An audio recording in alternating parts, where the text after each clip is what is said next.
नमस्कार, मी अंजली रामा रेसिपीजमध्ये आपलं खूप खूप स्वागत। एक पाऊस पडला की कैरीचे बेडमीचे पदार्थ तयार करून ठेवले जातात। या आधीच्या व्हिडिओमध्ये आपण लोणचं कसं तयार करायचं ते पाहिलं, तेही हिरव्या मिरचीचं।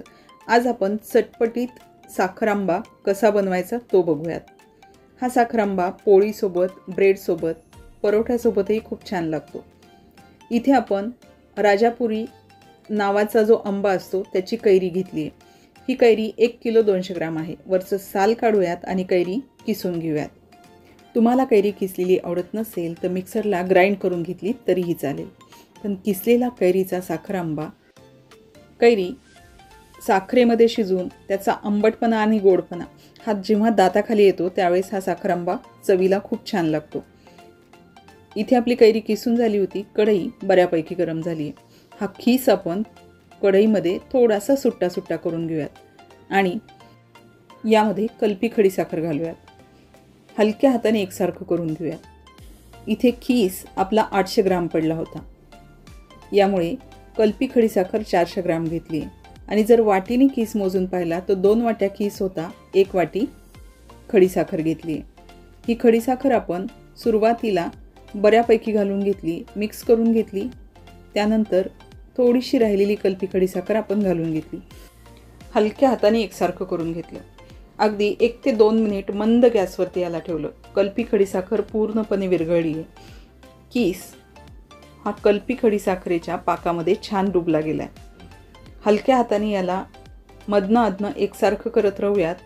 कीस खालीवरी करून घेऊयात आणि या साखरेमध्ये हा खीस शिजवून घेऊयात। थोडासा खिसाचा रंग बदलला आणि कलपी खडी साखरेचा पाक व्हायला सुरुवात झाली की यामध्ये आपण 4 ते 5 लवंग घालूयात, अर्धा चमचा विलायचीची पावडर घालूयात।